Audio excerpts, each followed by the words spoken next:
So the next pattern that we're going to cover is often called Heaven 6. This is a 6-count pattern, one of the most common Sinawali patterns, and it will combine our angle 1s and our angle 2s and our chambering on the right as well as chambering on the left. Now, one of the first ways that I had learned Heaven 6, or at the time we had called them butterflies, is also incorporating what we call a flywheel motion. So with my right hand, the flywheel motion is just a big looping motion that covers anywhere from the head.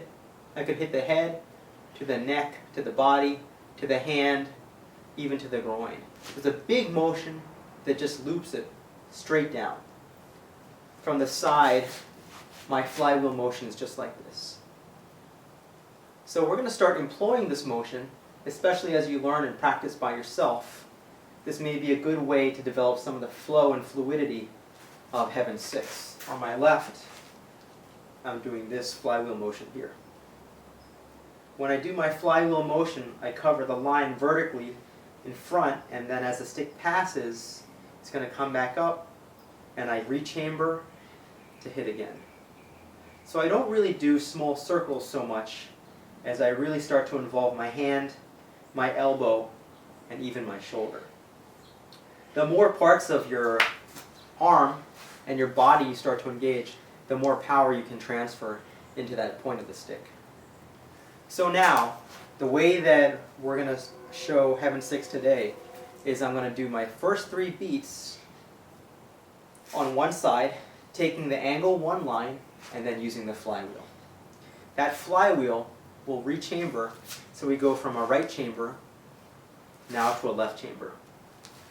Now, sometimes this first half, what Guro Dan often calls a Heaven 3, is sometimes done all on this angle 1 line. So he'll go 1, 2, 3. So from 1, 2, right from here, instead of looping it vertically, he'll loop it back around and still take the angle 1 line to rechamber. You can do it that way, a Heaven 3 that way, or you can angle 1 for the first 2 beats, 1 and 2, and then do just a vertical flywheel to rechamber on this side. Either way, there's no correct way, especially when you're trying to develop some of the coordination and flow. So my Heaven 3 is just 1, 2, 3, and I'll rechamber. Now I'm on the left, and I'll take everything on the 2 line, and then add in the flywheel at the end. So I go 1, 2, 3, or if we're combining it after the Heaven 3 on the first side, 4, 5, 6. Okay, so that's my Heaven 3 on the left. I can do it angle 2 and flywheel, or I can do angle 2 all the way through. When I combine them now, I take some of the attributes and coordination from my 4-count diagonals, and I combine them. So I have 1, 2, 3, 4, 5, 6. 1, 2, 3, 4, 5, 6. 1, 2, 3, 4, 5, 6. 1, 2, 3, 4, 5, 6. There are many, many, many variations and versions of Heaven 6. Usually, Guro Dan teaches this as a inward, backhand, backhand, and retract. Inward, backhand, backhand, and retract.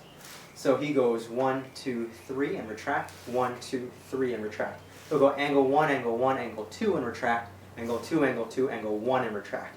So he'll go inward, backhand, backhand, inward, backhand, backhand. Inward, backhand, backhand, inward, backhand, backhand. But if you look at it from the side, it really adds some staccato to it. If I'm with a partner, my backhand that retracts makes it a lot easier to work with.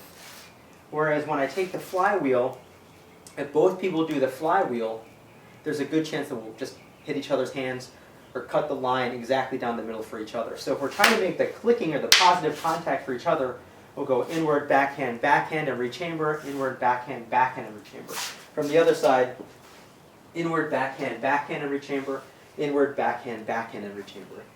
Now you can take all of these vertical lines, 1, 2, 3, 1, 2, 3, or 1, 2, 3, 4, 5, 6. I can also add in the flywheel, 1, 2, 3, 4, 5, 6, 1, 2, 3, 4, 5, 6. Guro Ramon Rubia had taught me a version that is on a horizontal and vertical line. 1, 2, 3, 4, 5, 6. 1, 2, 3, 4, 5, 6. And this is sometimes called a cruzada pattern. And you'll also see variations in the placement of individuals' hands. Now, the hands and the angles and the lines all can vary depending on the application, the system that the person may be coming from, and the style in which they're practicing. So you can have very large motions, or you can also have very small motions with hands. So instead of me involving a lot of my hands and elbows and shoulders, I can really keep the seam very tight and just do my heaven sixes this way. And this is partially what will give the name butterflies to this pattern. So when I come in here, my hands are tight, but generally, as I start to have to move my hands more, the flow will be a little bit more interrupted. It may be more linear, and I generally can't do as fast as a motion just because my hands have to move a lot more than where they are here. So to come back, I have my 1, 2, 3 and retract, 4, 5, 6 and retract, or inward backhand and retract, inward backhand and retract, or I can go angle 1, flywheel, angle 2, flywheel. So there's lots of ways I can do it. I can go horizontal, horizontal, flywheel, horizontal, horizontal, flywheel. Either way, these are all versions of what we call heaven six. We call it heaven six because this is my 6 count with the tips of my sticks pointing up to the heavens. Our general configuration is sticks that either point to the heavens or weapons that point to the heavens or weapons that point down to earth. So we will get to variations where we start to include low line hits, earth 6 and standard 6, but for right now, this is my heaven 6 pattern. My forehand, backhand, forehand, backhand, or inward backhand and retract, inward backhand and retract, or angle 1, flywheel, angle 2, flywheel.